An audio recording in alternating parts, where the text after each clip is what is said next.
you an update since we last spoke.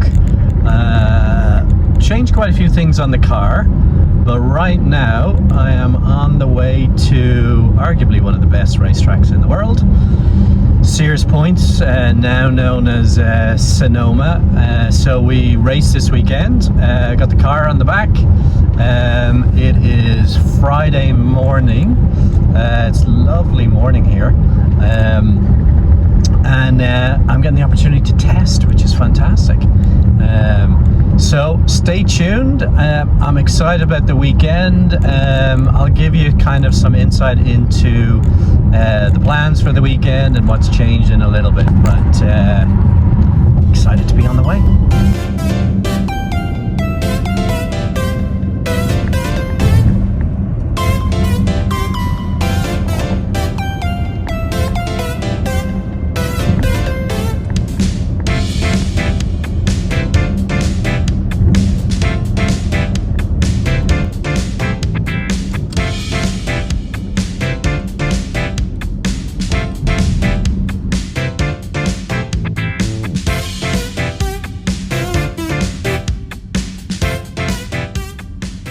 So in a funny turn of events, there was a guy from the local radio station wandering around the paddock, and they interviewed me. Wheeled race car here. I'm with Ian.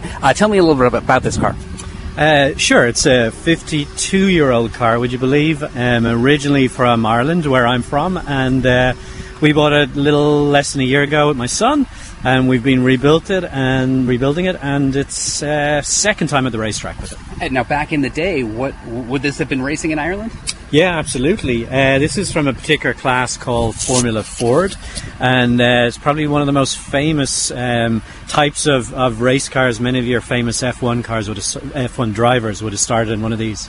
Now, this is a cross lead. We may be less familiar with this in America. Is this a brand that still exists? Yeah, very much so. And there's probably maybe 200 of these brand of cars in the US, maybe 1,000 across the world. Very specialized type of a car, but very well known brand kind of around the world for race cars. And where did your passion for this come specifically from this car, or is this something you've done prior to this? Well, my dad used to race, and so that's where I caught the addiction, and so I've been doing it a long time, and we just bought this car because my son wants to get involved. So he's just done a course to get his racing driver's license, so he's the next generation. So what would the top speed on this be? Depends on the track, but here about 115 miles an hour to the fastest corner. That is pretty quick.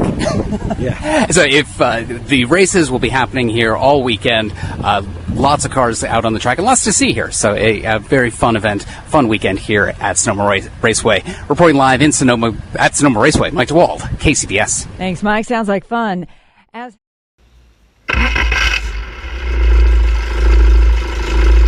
This weekend you're going to get some rear camera footage, which is kind of fun. So here we are, taking off, heading out. At this point I'd already been through the first session.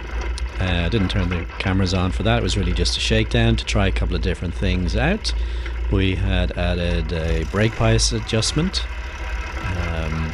which was set not really great, so we changed it for the second session. And I guess I haven't said this, but this was Friday morning, so the opportunity was to get the car set up and then enjoy the weekend with the car running pretty well.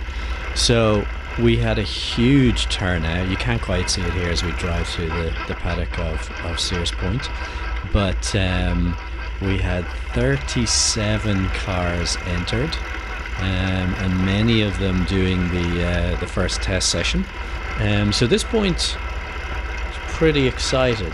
Unfortunately, things were going to go a little bit wrong for us.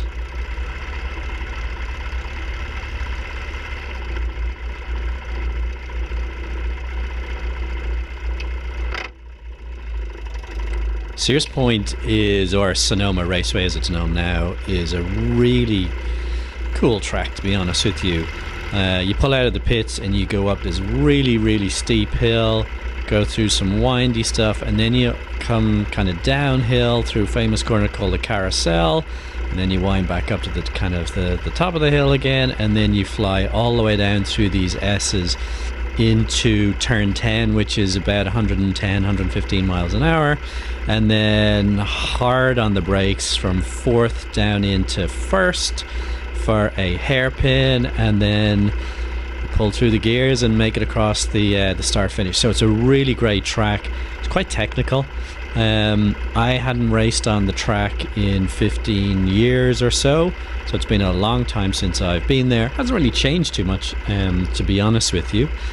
Track I really love. I have won before at the track, so I was really excited to get going. So I'm going to walk you through the lap. Unfortunately, as I said, front camera was not working, so we only have rear view, but it's kind of cool anyway. So let's enjoy a lap around Sears Point. So what you can't see from here is there's about 25 other cars in front of me. My plan here is really not to break any lap records, but really just to get comfortable with the car again and get familiar with the track. So here we are, heading up into the first turn. Kind of tricky one. You'll see as we come around in the next lap, we come through here in fourth gear and then have to get back into second gear. Lots of camber, lots of speed, and we go through a left-right here. What's really important is you get the second part correct. Try and get as much speed through the corner, and here's where we get a little bit of a warning. Something's a little bit wrong. You'll see I'm locking up the rear wheels. So what happened there is I had changed the brake bias fairly significantly from the first session. When I came down into that first corner and got a bit of surprise, the brakes weren't really working, or at least the front weren't. So no bother, just turned around and we should be good to go here. We're just waiting for a bit of a gap in traffic.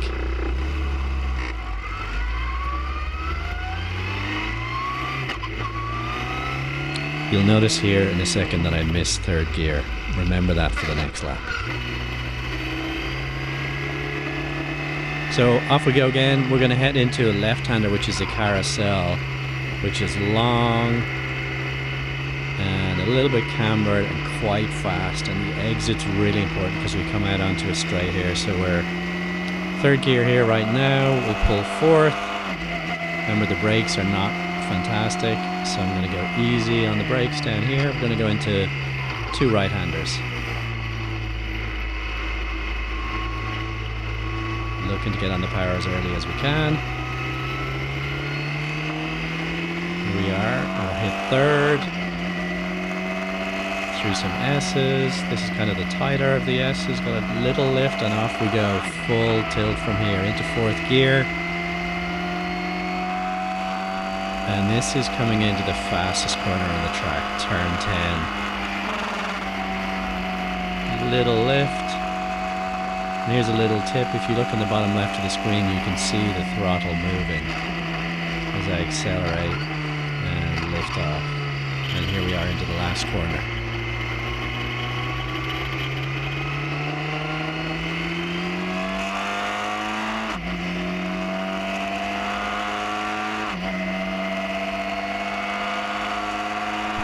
So this corner is pretty tricky. We're going to hit fourth gear here, and we're turning left and preparing to turn right. So still taking it easy, so I'm not grabbing a whole lot of speed through here. In fact, usually I would grab third, but I'm just going to stick in second right now because I'm just warming everything up. Coming into this right-hander. This is where I overcooked it earlier, so I'm going to brake nice and early. Okay, and here we go. Second gear, third gear.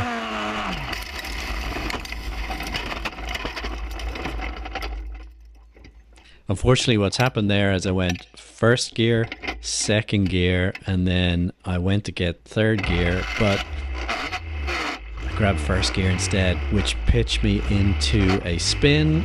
Put the front of the car over that curb that we can see in the background, and unfortunately I've done quite a bit of damage to the front of the car. It doesn't really show it from the rear view camera, but it was quite a violent impact as I flew along the wall. The front of the car kind of got wiped out. Probably my estimate would be 70, 80 miles an hour. So the first thing I did was try and get it back in gear and get myself off the track. You'll see the other guys coming through here fairly quickly. It's somewhat of a blind corner, so I didn't want to be sitting right there in the apex.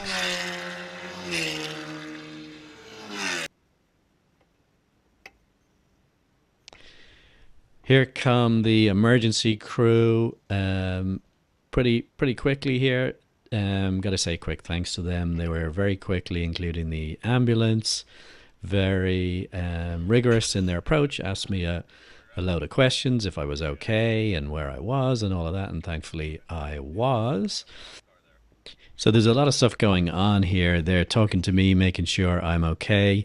You'll see people in the background are trying to clear up the track, make sure there's no oil. The guys are pretty happy there was no oil on the track. All my competitors at this point have passed me. They're in the pit lane. We're waiting to find out, are they going to get back out and get a couple more laps. Spoiler here, they did, which I was happy. I would have felt pretty bad if I'd wasted all the test time. You'll see the ambulance is going to show up here shortly as well. They need to make sure I am okay, and they'll give me a free ride. Thankfully not to the medical center because I was just fine, so they just dropped me into to the paddock. Once I'm taken away, the guys can look at the car. It was in no state to roll, so you'll see that they lift it up and they're going to drive it back to the paddock and deliver to me.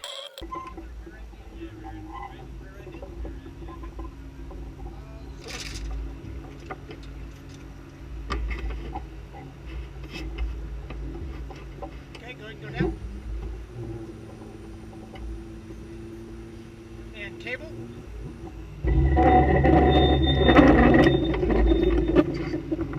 Cable. Good.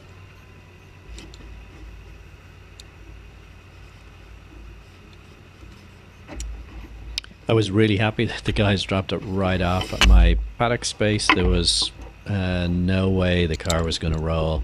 The front left wheel was deranged, and so they dropped it right off there, even turned it around so I could kind of roll it in backwards where I could work on it and begin to assess the damage.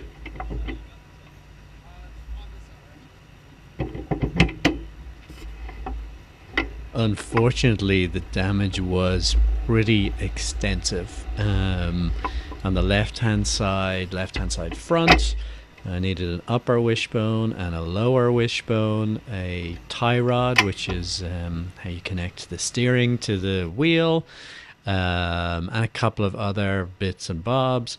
Luckily, there's a Crossflow supplier who was there, so I was able to buy quite a few of the parts. I borrowed some, so thanks Dan for the tie rod, who handed me his one and only spare.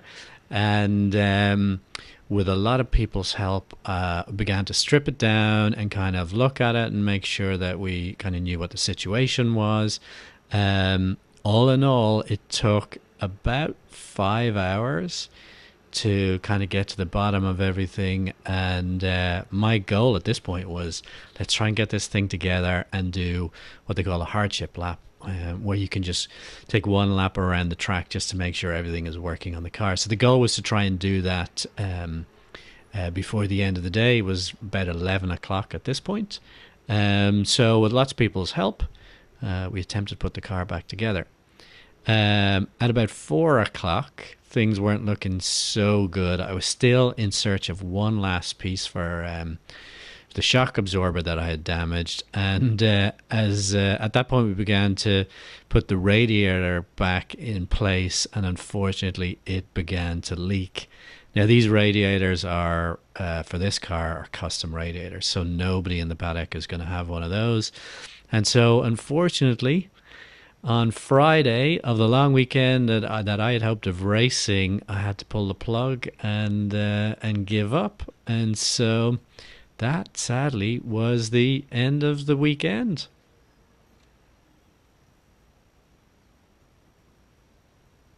Sad as that was, it was a great example of the racing community getting together to help a fellow competitor. Lots of thanks to people like John, Jay, Slim, Brian, Mace especially as well, Dan giving me his spare parts, Skip, and a bunch of other folks. So thank you very much. Thanks also to CSRG, the folks who organised the event. They were very helpful as well. And of course to the safety teams and the emergency team who were there when I needed them. And thankfully I didn't need them too badly, but they did a great job. So hope you're enjoying these things. Give us likes, subscribes, and give us a bit of feedback on what you'd like to hear more. We will be at the track again pretty soon. I think you're going to see test days. Next race is in June at Laguna. We might also do an autocross when Luke has a little bit more time. So we'll see you out there pretty soon. Bye.